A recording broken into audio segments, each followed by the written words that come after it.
Hola, es un gusto recibirlos.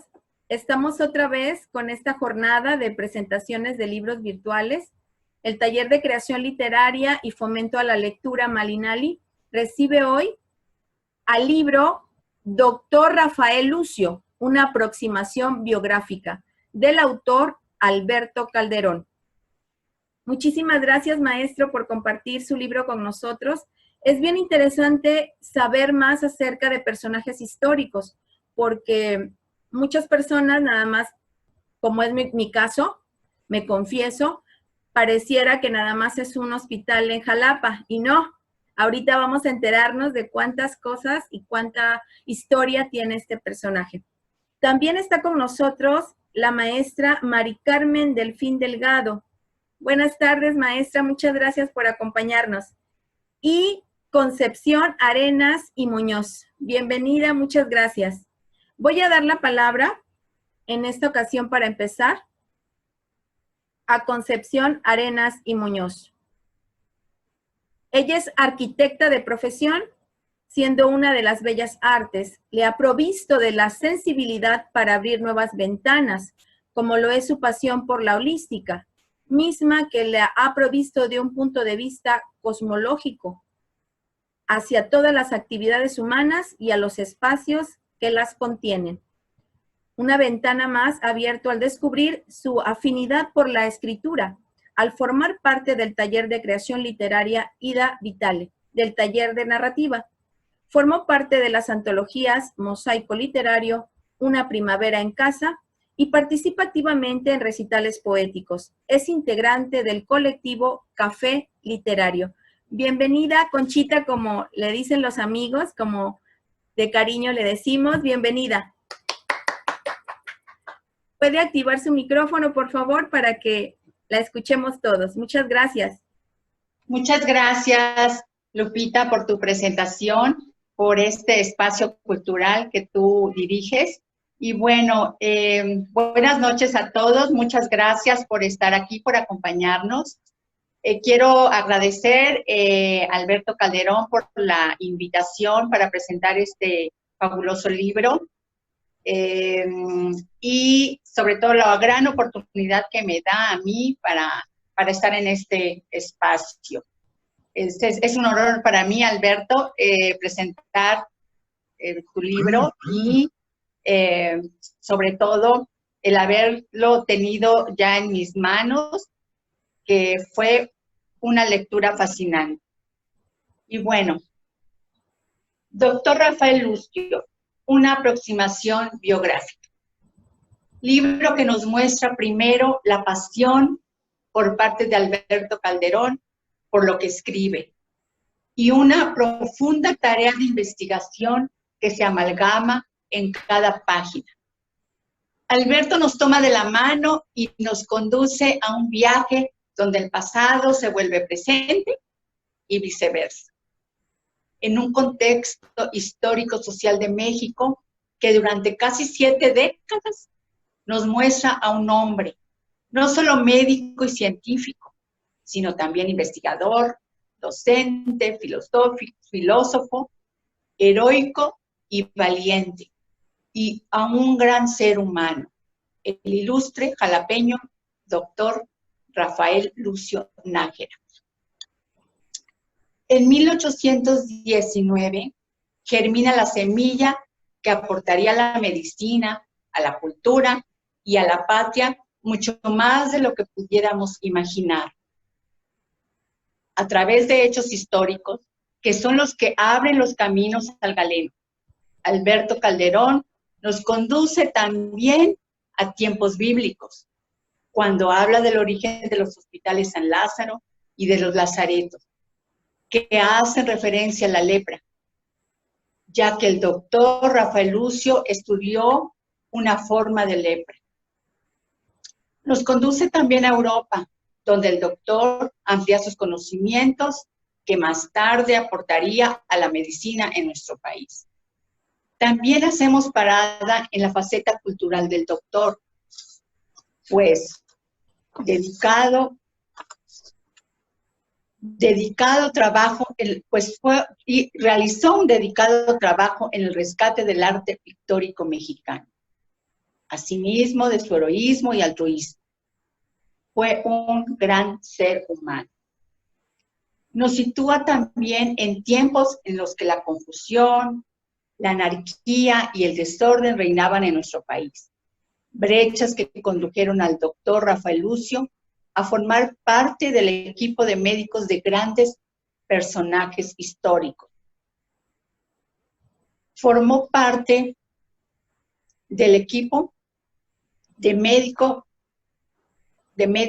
del emperador Maximiliano de Habsburgo. Más bien fue médico personal de Maximiliano de Habsburgo. Y del equipo de médicos del presidente de México, Benito Juárez.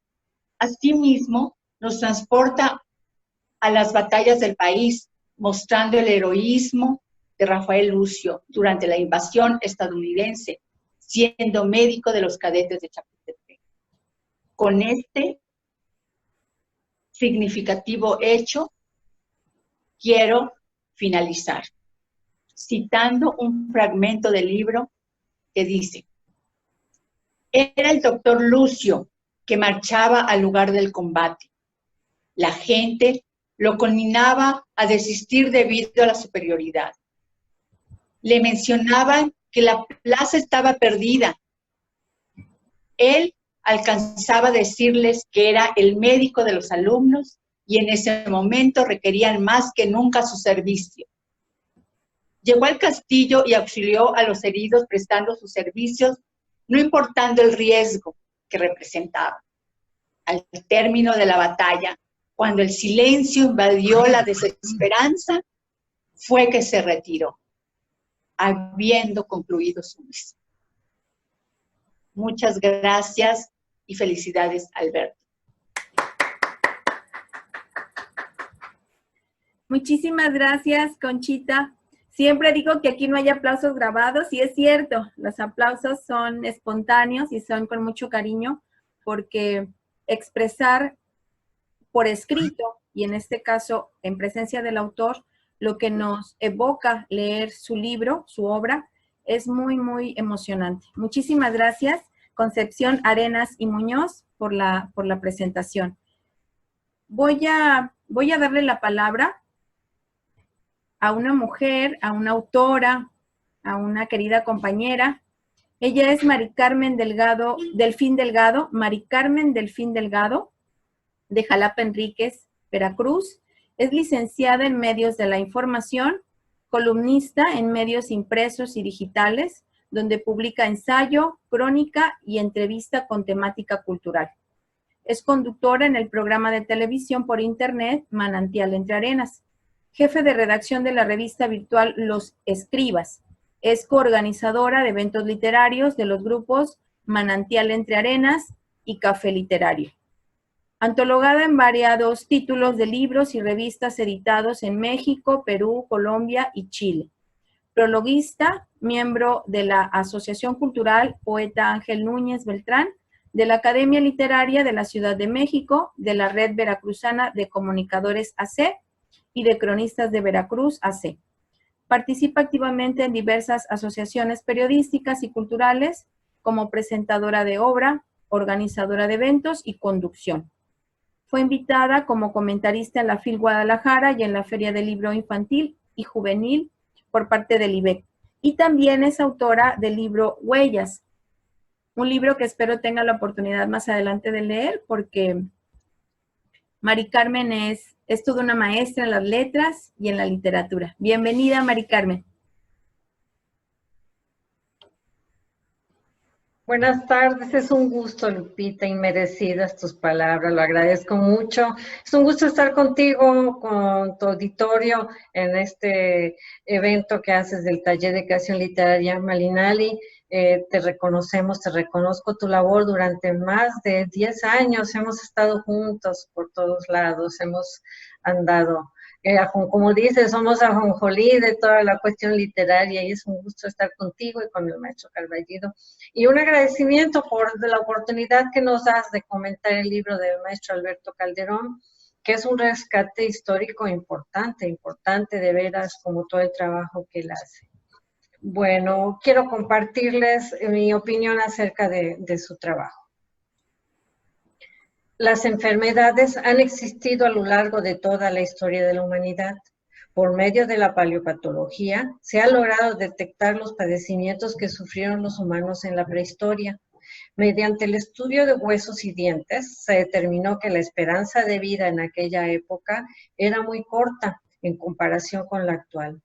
Golpes, contusiones y fracturas, causa predominante. Sin embargo, también fueron atacados por microorganismos. En Canadá se descubrieron fósiles de bacterias encapsuladas en un cuarzo, con más de 3.700 millones de años, las primeras en formarse totalmente el planeta. La tuberculosis ha acompañado al hombre desde hace 70.000 años. Estudios científicos han permitido rastrear la evolución del patógeno desde la antigüedad. La peste negra asiática redujo la población del Imperio Romano en el siglo VI a.C.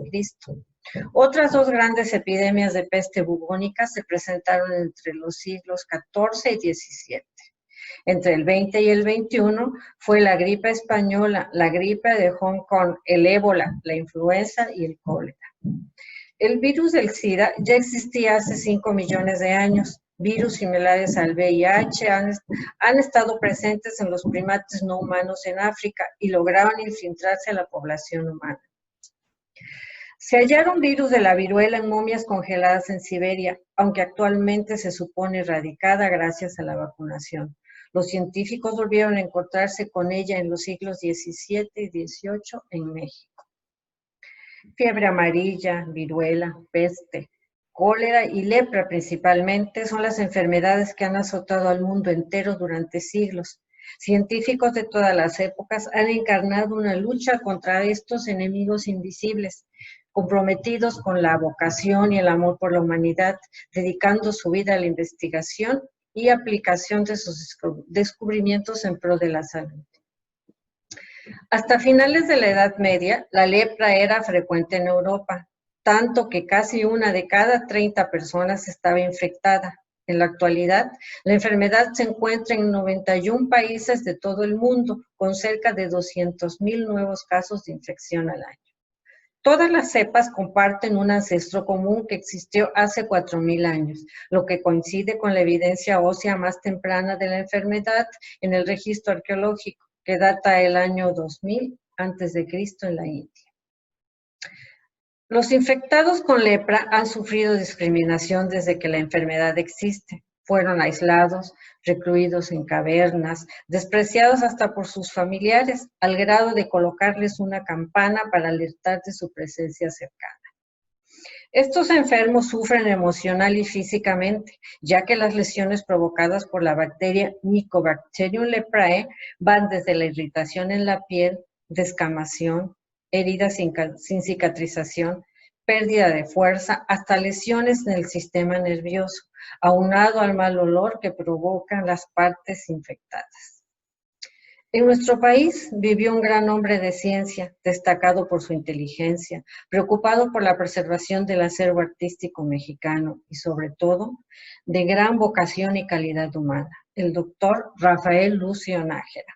Jalapeño de nacimiento que, además de los múltiples aportes a la medicina contemporánea, dedicó gran parte de su vida al estudio de la lepra, su origen y su desarrollo para finalmente hallar la cura que otros estudiosos del problema no habían logrado descubrir. Sus efectivos tratamientos asombraron a la comunidad científica, reconociendo su aportación en beneficio de la humanidad. Para la mayoría de los jalapeños, su historia de vida y sus aportaciones son desconocidas. Era una pena que un personaje de esta envergadura se encontrara en el anonimato. El 2 de septiembre del 2019 se cumplieron 200 años del nacimiento de este sabio, de uno de tantos veracruzanos que han aportado a México y al mundo sus conocimientos y que hasta el día de hoy permanecen en el olvido. Un ilustre jalapeño. Como un homenaje a su destacada trayectoria en el campo de la medicina y la ciencia, Por su dedicado trabajo en el rescate del arte pictórico mexicano y su heroico altruismo, el licenciado Alberto Calderón se dio a la ardua tarea de investigar y recopilar hechos trascendentes en la vida de este personaje para plasmarlos en un trabajo biográfico con tintes literarios donde, con amenos relatos, nos narra situaciones que son un parteaguas en la historia de nuestro país. En su obra Doctor Rafael Lucio, una aproximación biográfica, el licenciado Calderón aporta datos esenciales, desde su nacimiento aquí en la Atenas veracruzana, el giro de vida a temprana edad por la pérdida de su padre, su cambio de residencia, hecho crucial que definió su carrera y su vocación, sus trabajos científicos, su amor por el arte y la cultura en nuestro país, los reconocimientos a su admirable inteligencia, hasta el fin de sus días con el testimonio del poeta que llora su muerte con una sentida prosa literaria como despedida. El texto nos lleva de la mano por pasajes destacados de su vida. Al avanzar en la lectura, el autor nos acerca para colocarnos junto al personaje. Vivimos y sentimos cada detalle aquí narrado. Con emoción recibimos a su lado el reconocimiento a su excepcional capacidad intelectual, mencionándolo como sobresaliente. También caminamos a su lado por los pasillos del Hospital de San Lázaro para atender a sus pacientes con lepra. Aquí, donde se dedicaba en cuerpo y alma al estudio de esta enfermedad, publicando en el extranjero diversos estudios y sus avances en la cura de esta afección. Fue uno de los primeros epidemiólogos en México que estudiaron la lepra como pandemia, adelantándose a su época en cuanto al origen y el tratamiento certero. Gracias a la pluma de Alberto, conocemos de sus viajes de especialización a Europa, en donde introdujo a la medicina mexicana el equipo médico que hasta la fecha se utiliza y que en aquella época era lo más avanzado, como la cánula para traqueotomía, lo que en la actualidad se emplea en el respirador artificial, y algunas técnicas quirúrgicas desconocidas en nuestro país.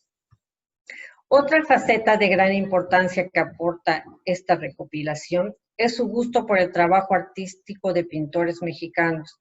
Gracias a los recorridos por iglesias, museos y hasta bodegas, pudo hacer un rescate físico y documental de mucha de la obra que se encontraba descuidada y dispersa sin ningún registro legítimo que la protegiera.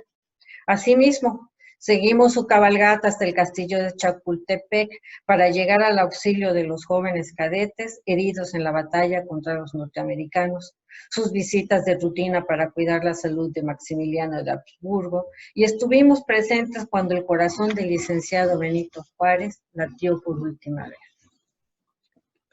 Valioso el trabajo de rescate que el licenciado Alberto Calderón ha hecho durante estos años, de más de 200 personajes destacados que permanecían olvidados o desconocidos, nacidos en nuestro estado y nuestra capital, hombres y mujeres que trabajaron y dedicaron parte de su vida por lograr el panorama que hoy gozamos. Enhorabuena por esta valiosa aportación a la cultura.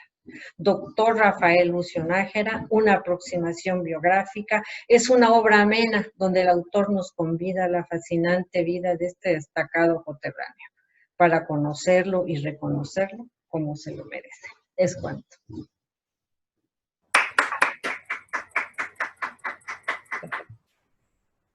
Muchísimas gracias, Mari Carmen.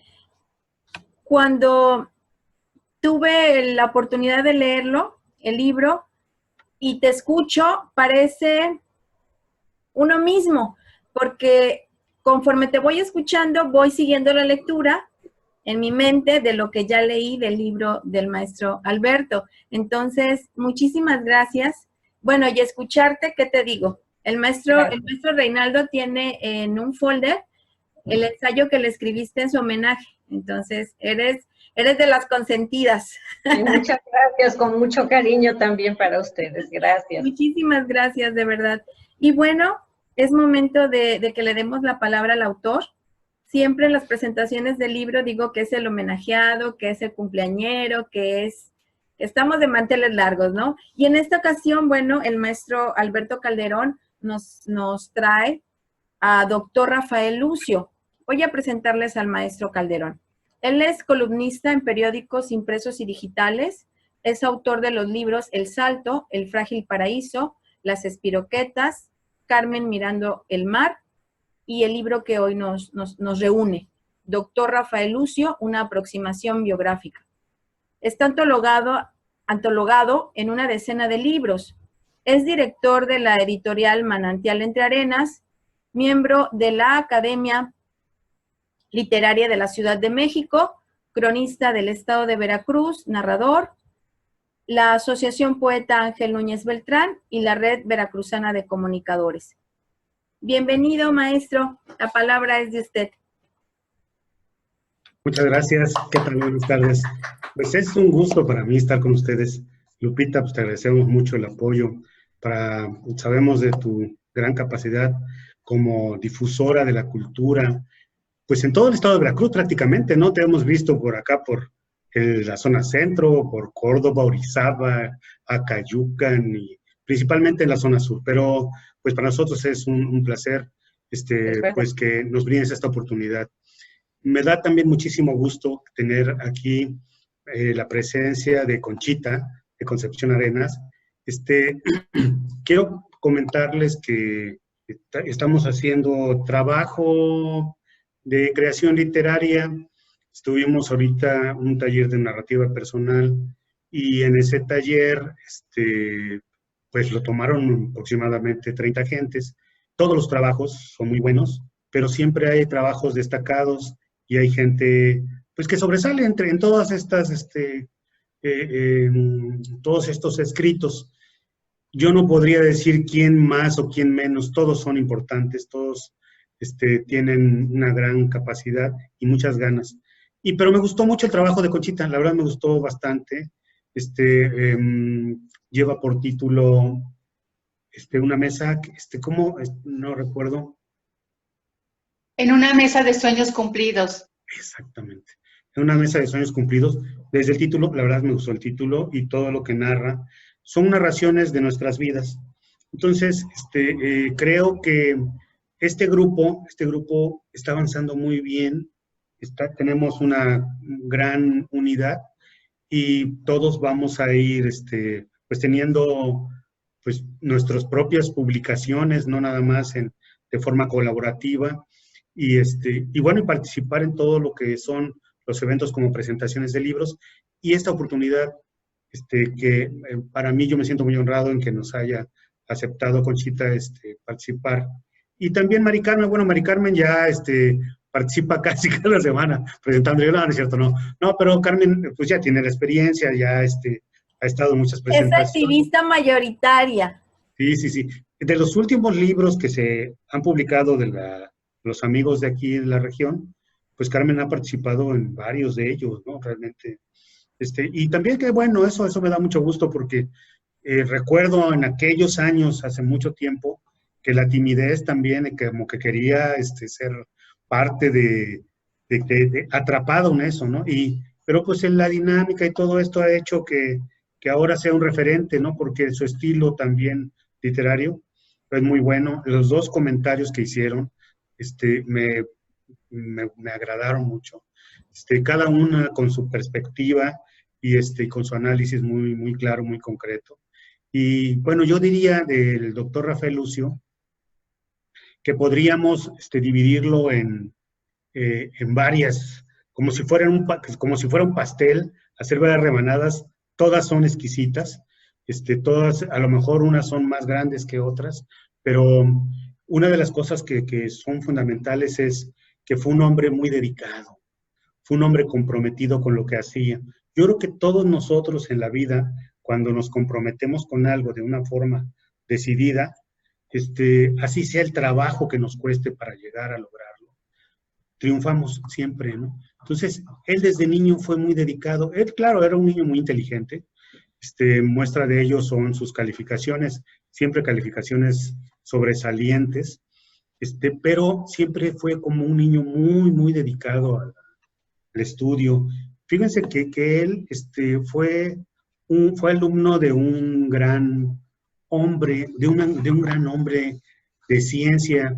En aquel entonces todavía había mucha influencia de la enseñanza de los franciscanos en en nuestro país, y uno de ellos fue el señor Ignacio Montante.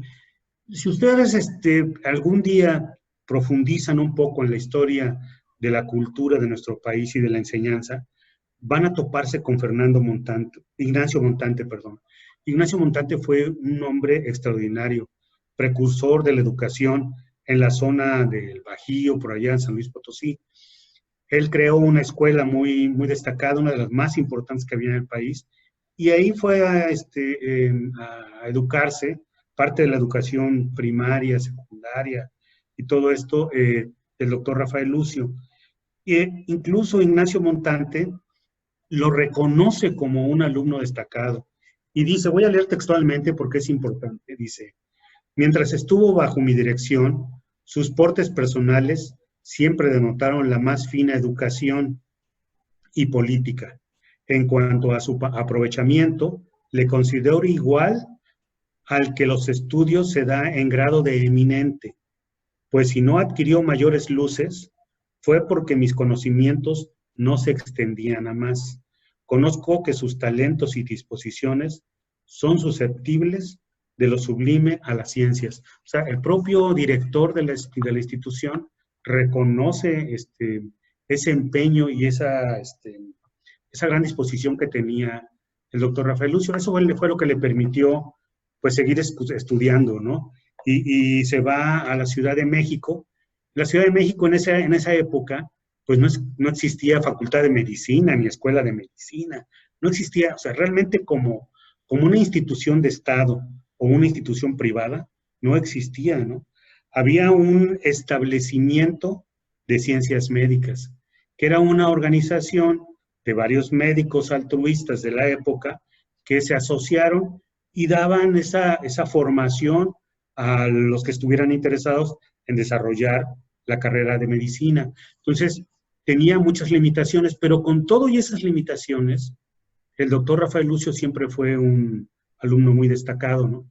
Esa es una de las ramas que les decía yo, de las rebanadas de ese pastel, ¿no? O sea, la formación de él siempre fue fue un hombre que decidió ser médico, y eso lo llevó en el corazón, lo llevó en la sangre y lo llevó en la práctica, ¿no? Él estudió y siempre fue un alumno que tenía el grado de eminente, ¿no? Así como sobresaliente, ¿no? Entonces, todos los años fue el primer lugar, ¿no? Creo que era el único alumno, no es cierto, no, para nada. No, siempre hago mis chascarrillos que no debería hacerlos cuando las cosas son serias, pero bueno, así es la vida, ¿no? El asunto es que este hombre, perdón, ve a Lupita y me da risa, pero pues es que hay que darle la parte también, jocosa toda esta vida. La vida es... Lúdica. Es que la vida es así, ¿no? La vida no debe ser solemne. Tan solemne, ¿no? O sea, bueno, pero este hombre termina sus estudios. En el último año se genera un concurso para hacer todos los elementos que llevaran a una operación, ¿no? ¿Cómo llevarías adelante el desarrollo de una intervención quirúrgica, ¿no? Entonces, pues era una convocatoria abierta a todos los médicos del país y estaba convocada por la escuela. Entonces, pues se inscriben los médicos más eminentes y los cirujanos más destacados de la época, y se inscribe un alumno, y ese alumno que se inscribe es el doctor Rafael Lucio.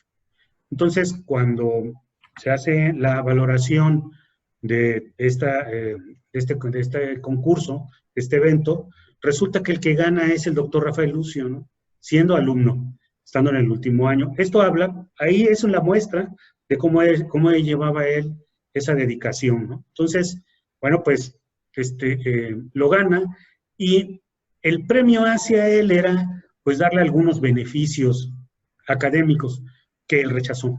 Él dijo, no, yo no quiero nada, yo lo hice para valorarse y para ver sus capacidades, si estaba bien lo que estaba haciendo, si era correcto, y pues lo fue.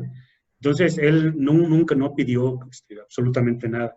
Pero sabiendo de que salió de forma muy excelente, pues le otorgan a él la dirección del hospital de San Lázaro. O sea, y era el hospital de San Lázaro porque ahí estaban los lazaretos, que así les decían a los enfermos de lepra, ¿no?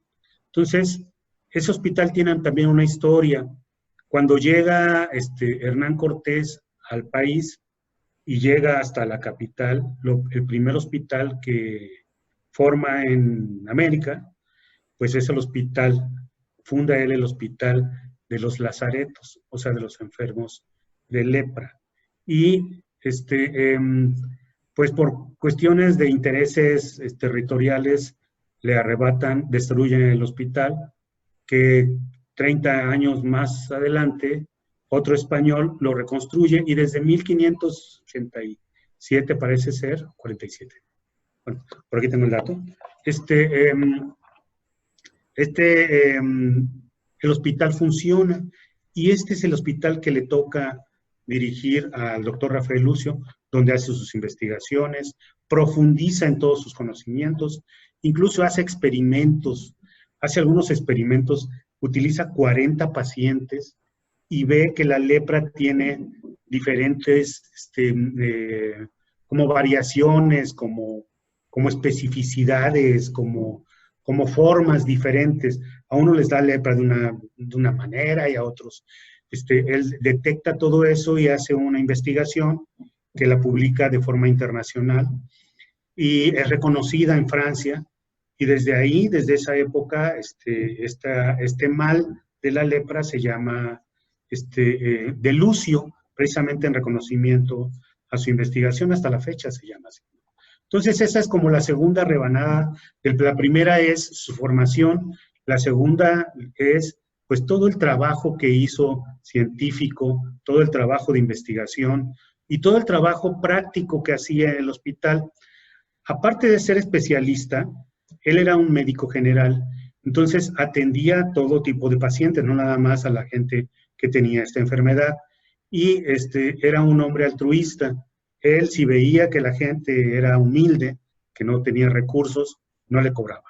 Si veía que la gente, bueno, pues podía pagar, sí, o sea, no era un hombre que se abocara a capitalizarse, ¿no? A enriquecerse a partir de la profesión, sino que era un hombre, pues, muy íntegro y era un hombre con esa honestidad en el ejercicio de su vocación, ¿no? Entonces, publica primero unos adelantos de su investigación, estos se desarrollan, se van al extranjero, y después ya publica su libro, y bueno, el libro, si ahorita si me permiten, es que aquí, pues yo tengo el único ejemplar que existe.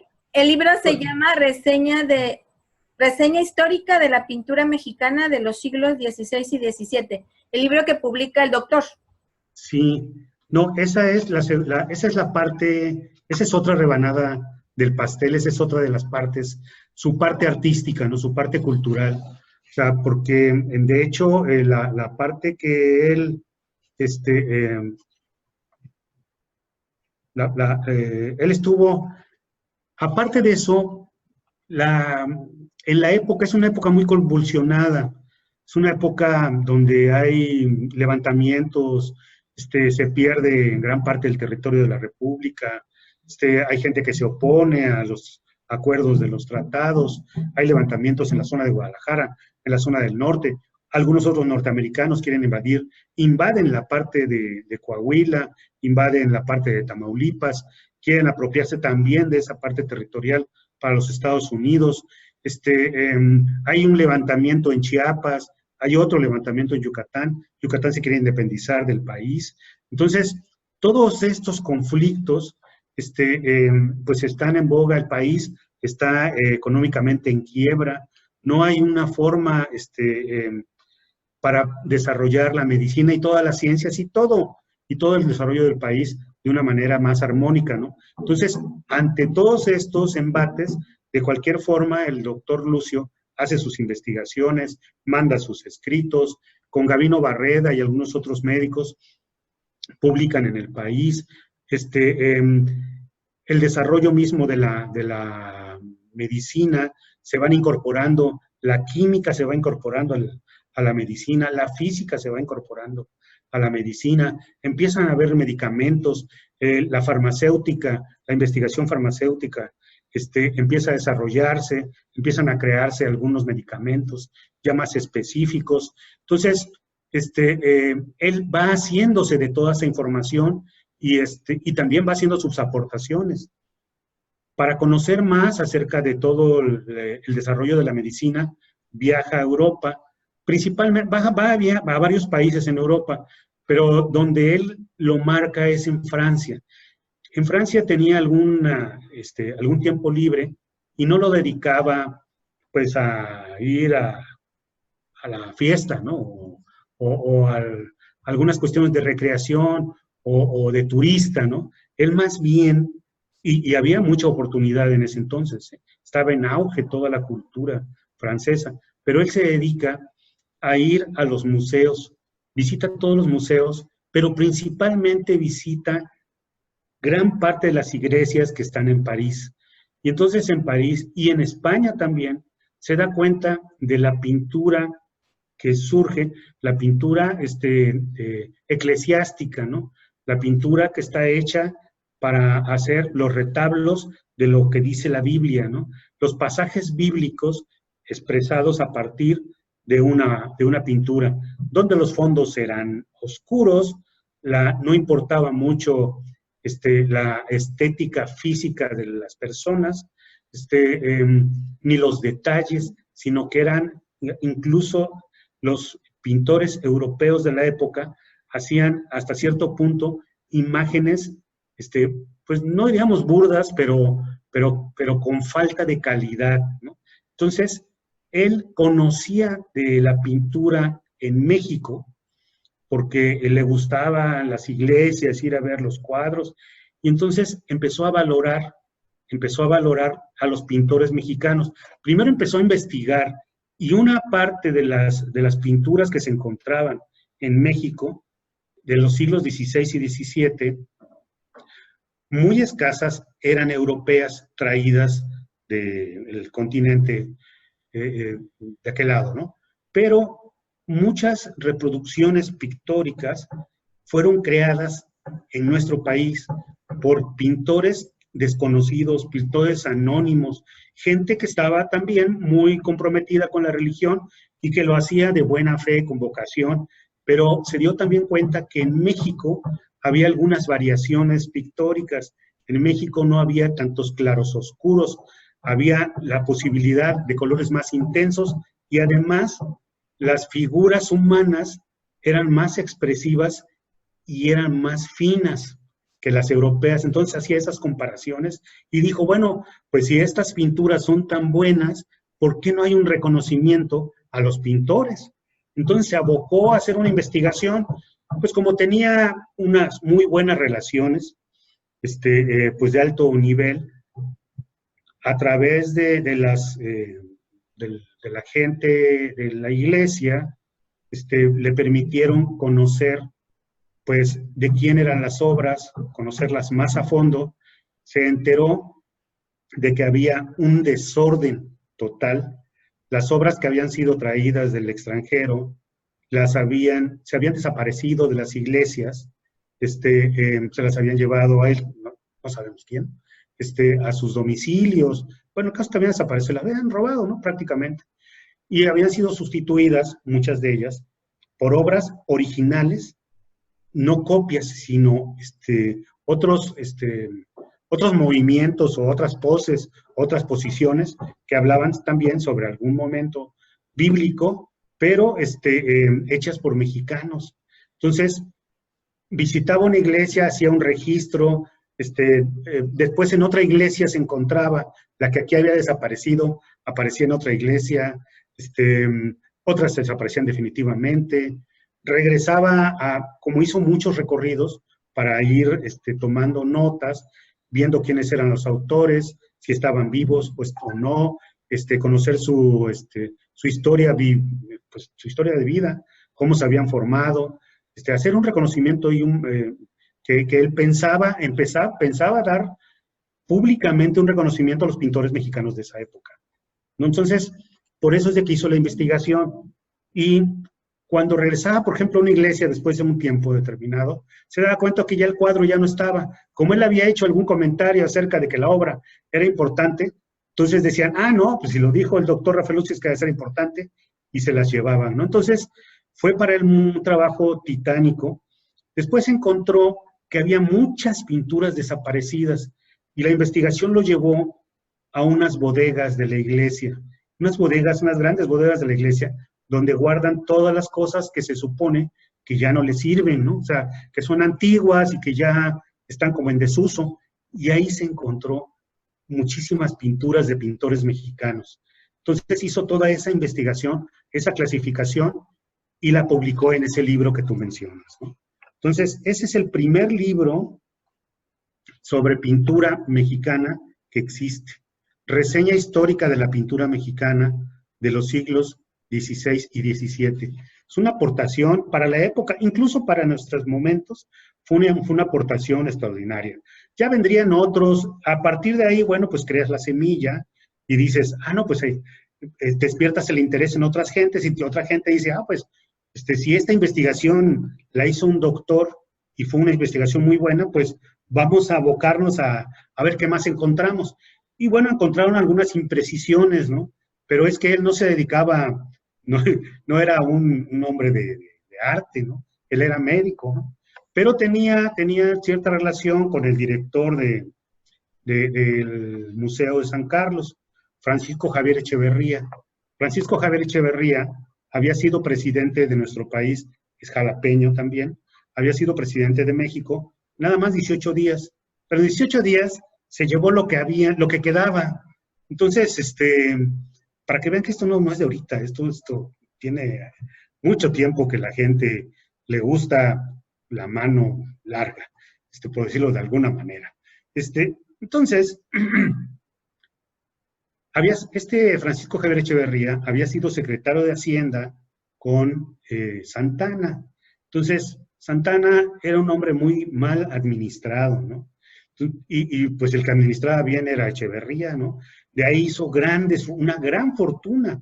Entonces, existe una confusión porque hay historiadores que hablan que cuando los 18 días que estuvo como presidente del país, él ayudó porque el país estaba en crisis y puso de su dinero para ayudar a las finanzas públicas.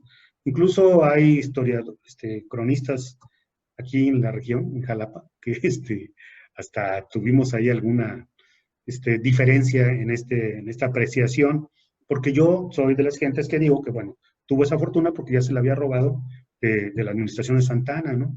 Y sí apoyó, pero apoyó para llevarse lo demás, ¿no? O sea, realmente no fue, aunque haya sido jalapeño, y Santana también, los dos no eran unas blancas palomas, ¿no? Eran gente que venía, pues tenían todo, el poder absoluto, ¿no? O sea, y eso pues les permitía hacer fechorías y medias. Pero hay otras gentes que son muy honestas y son muy serias en sus cosas. Y por ejemplo, fíjense que dentro de las investigaciones que yo llevo adelante, en realidad no estaba Rafael Lucio.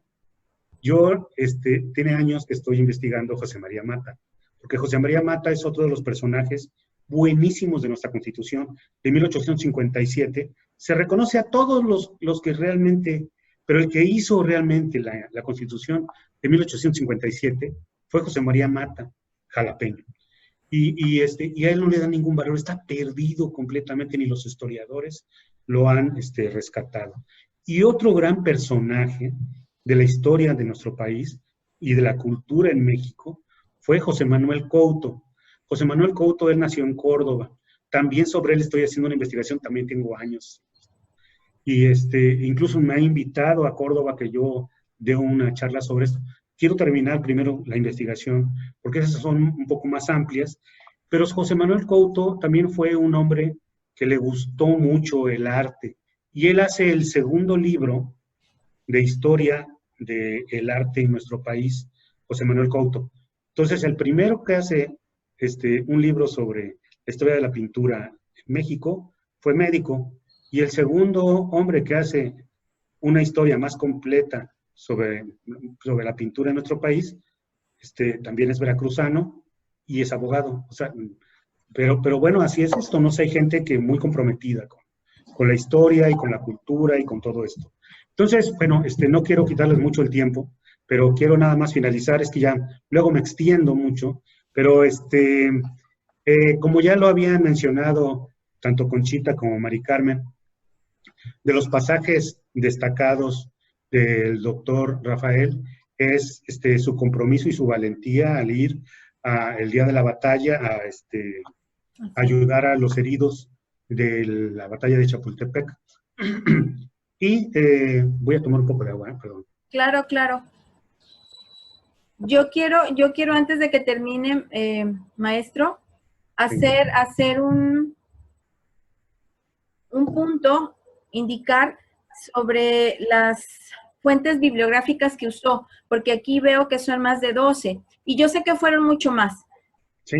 Es muy interesante que nos adentremos en este caso, al doctor Rafael, porque la historia nos lleva a otra cosa y a otra cosa y a otro aspecto que es fascinante. Cómo partimos de algo y terminamos en otra cosa, pero el viaje es único. Entonces, yo aquí veo en las más de 12 fuentes bibliográficas, pero estoy segura de que fueron más, porque un punto, una referencia nos lleva a otra. Eso de verdad, muchísimas gracias. Hoy, donde todo el mundo hace clic y ya en la primera referencia ya con eso se queda, es fascinante que se pueda estudiar y se pueda adentrar, profundizar en algo que es muy, muy interesante. Pues sí, como decían también, como mencionaban, el hijo de José María Morelos y Pavón, al ver la crisis en la que se encontraba el país, piensan que una persona del extranjero puede poner orden en México. Y bueno, invitan a varias personas que no acceden. Uno de ellos que sí, fue Maximiliano de Habsburgo. Viene a México, viene con 2 médicos austriacos, muy destacados para cualquier cosa que se pudiera enfermar, y toma a 2 médicos mexicanos. Uno de ellos es el doctor Rafael Lucio. Primero tenía un trato administrativo nada más de la relación entre la medicina y la autoridad presidencial. Bueno, no era presidente, era otra cosa. Pero después fueron haciendo amistad, ¿no? Y Maximiliano, que en la historia, pues realmente, bueno, es un invasor, es francés, llegó y todo esto, pero llegó por invitación. Era un hombre culto, ¿no? No se le ha hecho justicia. No, yo no estoy contra a favor de los monarcas, ni mucho menos, para nada. Pero era un hombre culto, realmente era un hombre culto. Y el doctor Rafael Lucio también. Y tenían ideas que no eran, bueno, también era su cultura, ¿no? Lo que estaban desarrollando. Entonces, hicieron amistad, ¿no? Hicieron amistad. Incluso parte del pensamiento en un momento dado de Rafael Lucio tenía que ver con esta armonía donde ya no hubiese guerra, donde se terminaran todos y se podía desarrollar el país, algunas cosas de esta naturaleza. Y después de la muerte de Maximiliano, lo invita, bueno, él sigue haciendo investigaciones, sigue publicando, conoce a Gabino Barreda. Gabino Barreda era el médico de cabecera de Benito Juárez. Llaman al doctor Lucio, que era un especialista, era un médico muy eminente, y el día de su fallecimiento, el acta de defunción está firmado precisamente por el doctor Alvarado, por el doctor Rafael Lucio y por el doctor Gabino Barreda. Y fue no sé si ya hayan leído esa parte, pero hay una parte muy cruel, donde los remedios, cuando ya el corazón de Juárez estaba muy débil y ya casi... ¡Agua caliente! Le ponen agua caliente en el pecho y lo queman. Y entonces le dice, ¡ay, me está usted quemando! El doctor Alvarado, ¿no? Le dice. Entonces, pues le dice, es que es necesario para... Y sí, 2 horas más funcionó. Ya después, cuando nuevamente le vertieron agua sobre el pecho, ya Juárez había dejado esta vida, ¿no? Y la acta de defunción lo firman ellos dos, ¿no? Fue un hombre muy destacado, hay que hacer una investigación más amplia sobre él, sobre la lepra. Carmen habló sobre las pandemias, sobre la historia, sobre los virus. Estábamos viviendo una etapa terrible, algo que no nos imaginábamos. Todavía el año pasado, principios de año, nunca nos pudimos haber imaginado que estuviéramos en este momento, aislados con seres lejanos y ya no tan lejanos, conocidos que han perdido la vida a causa de este virus y a causa de todos los que han pasado por la historia de nuestra vida. La lepra fue uno de los males que también tuvo la humanidad. Desde la formación bíblica se habla, desde la historia bíblica se habla de la lepra y existe todavía esta triste enfermedad, ya más controlada obviamente, pero quiero decir que cuando se hace un reconocimiento a un hombre tan excepcional como Rafael Lucio, vale la pena comentarlo, vale la pena decirlo, ¿no? Pasamos aquí en la ciudad, la segunda calle más importante de la ciudad es la calle Dr. Rafael Lucio, que desemboca en el centro, en el corazón de la ciudad, en el Palacio de Gobierno. Mucha gente que pasa por ahí no sabe ni quién fue, ¿no? O sea, quién fue, hay gente que dice, Rafael Lucio, ahí tiene un nombre de calle, ¿no? No decir, realmente, la época en que vivió y lo que hizo es digno de valorarse. Y bueno, el libro que está agotado, luego hago algunos ejemplares para obsequiar. Me pidieron unos, fui a dar una plática al Hospital Dr. Rafael Lucio, con todos los doctores, estuvo muy bonito, lleno, y todos los doctores querían un libro y nunca se los llevé. Pues no, es que luego las dinámicas te llevan a otro lado. Voy a hacer algunos y se los voy a hacer llegar con todo gusto. Y bueno, pues les agradezco mucho. Si gusta, nos enseña la portada, por favor, para que la podamos ver. Muchísimas gracias. Doctor Rafael Lucio Nájera. Aproximación biográfica. Yo me quedo con Claro, de Manantial Entre Arenas, así es. Claro, es de casa. Sí, exactamente. Yo me quedo con la rebanada de pastel de esa receta que está en el libro y que nada más vamos a dejar picados a todos los que nos están viendo y escuchando, porque imagínense ustedes una receta que incluya chile, rompope y jerez. Ahí se los voy a dejar de tarea para que cuando tengamos los libros se los podamos pedir a Alberto. Una ronda final para despedirnos, Conchita, Mari Carmen, por favor. Ya con eso nos despedimos. Sí, muchas gracias. Bueno, ahora que estoy escuchando a Alberto Calderón, amigo y maestro además, porque el curso de narrativa que nos dio a mí me fascinó. Yo no sabía no sabía nada de narrativa. Yo apenas estoy incursionando en este medio, pero aprendí mucho y le agradezco también haya comentado mi escrito, mi narración. Y bueno, cuando empecé a leer el libro, pues iba muy rápido, lo leí muy rápido porque quería saber más y más y más. Pero a medida que iba leyendo, también regresaba a retomar algunas partes del libro porque me interesaban mucho los hechos históricos y quería relacionarlos en el momento en el que estaba yo, o más bien en la página en donde estaba yo leyendo, porque nos entrelazan, esos hechos nos entrelazan en toda la lectura. Entonces, igual desde que empecé a leer el prólogo, escrito por la comunicóloga Mari Carmen Delfín, también amiga y maestra, porque también estoy tomando actualmente un curso con ella de ortografía, un curso también fascinante y que la verdad ha rebasado mis expectativas. Entonces, concluyo con esto. Es un libro para leerlo tan rápido, para saber más, pero tan lento para vivirlo, disfrutarlo y sobre todo valorar a un personaje que, como lo han dicho, muchos han olvidado, muchos no saben quién fue, y siempre es muy importante saber retomar la historia de nuestro país, saber quiénes fueron esos personajes que ahora nos están o nos han aportado tanto. El doctor Rafael Lucio aportó tanto a la medicina, a la investigación en nuestro país, sus viajes a Europa, en donde aprendió tantos conocimientos. Y pues bueno, nuevamente mis felicitaciones para mi amigo y maestro Alberto Calderón por esta excelente obra, y espero tenerlo muy pronto en papel. Claro, Muchas gracias, Alberto. No, muchas gracias a ti. Bueno, muchas gracias, Lupita. Fue un gusto, es un placer, siempre es un gusto comentar los libros de Alberto. Pues a mí pues qué no voy a decir yo, ¿verdad? Me encanta. No sabes nada.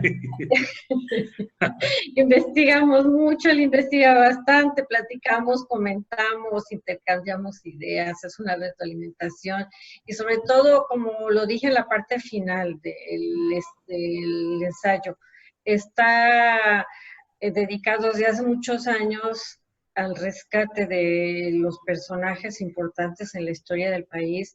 Jalapeños, muchísimo jalapeño, mucho veracruzano, son puntos esenciales de donde nace la historia, y es gente que no ha sido reconocida, ignorada, o que en su momento tal vez, pues sí, tuvo algún punto que brilló por ahí, pero al paso de los años se ha olvidado, y la gente que está encargada de la cultura en la ciudad y la historia no se preocupa por rescatar, por difundir, y es un trabajo que él ha estado haciendo.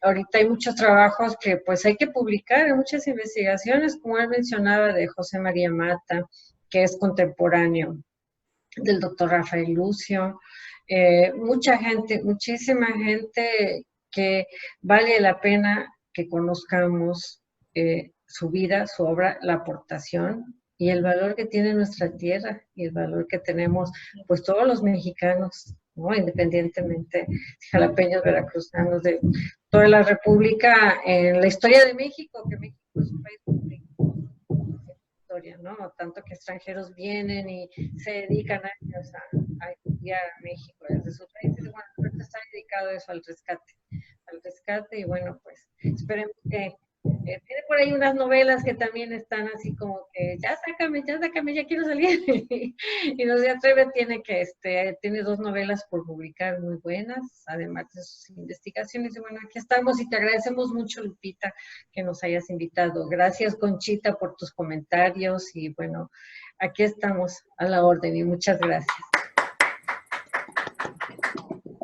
Quiero decirles que creo que este libro es una lectura obligada sí para doctores, sí para maestros, sí para gente que le gusta la historia, pero sobre todo para todo veracruzano, porque yo les voy a confesar otra cosa. Empecé la sesión confesándoles algo, y mi segunda confesión es que yo despreciaba mucho los libros virtuales, todo lo que había que leer que no fuera físico.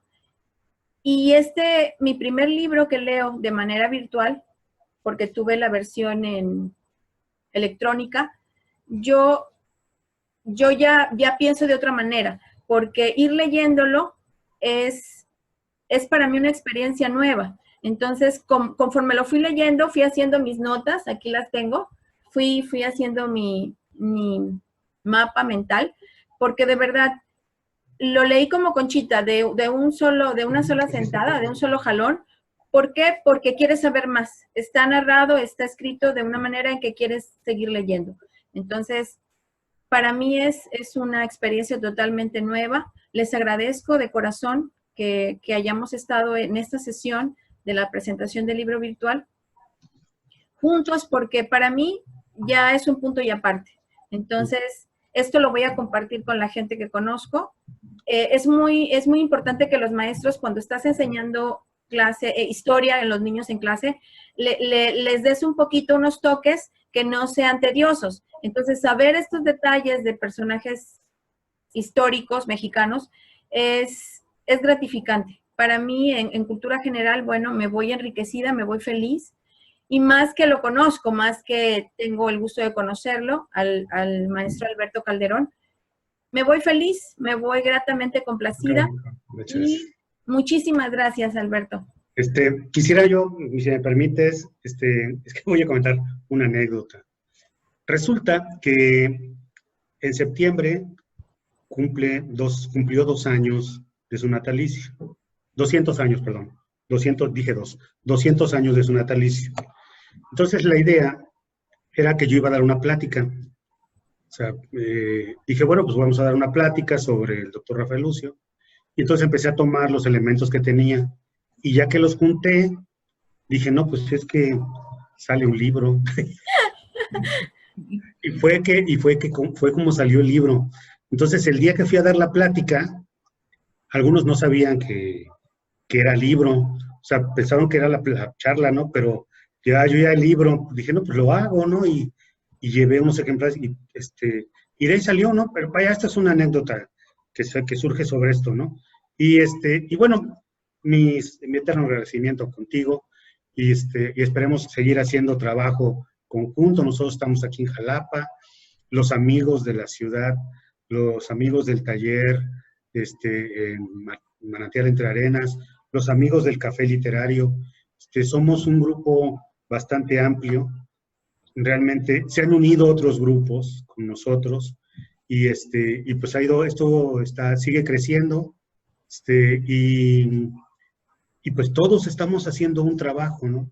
Entonces, el unir esfuerzos con otra gente como ustedes, pues es muy valioso, ¿no? Te agradecemos mucho. Malinali ya es parte de todos los grupos de ustedes, porque somos compañeros, somos amigos, se hacen lazos muy, muy, muy entrañables. Y de verdad, muchísimas gracias. El Taller de Creación Literaria y Fomento a la Lectura Malinali agradece que hayan estado con nosotros. Nos vemos pronto. Muchas gracias. Gracias, Lupita. Gracias.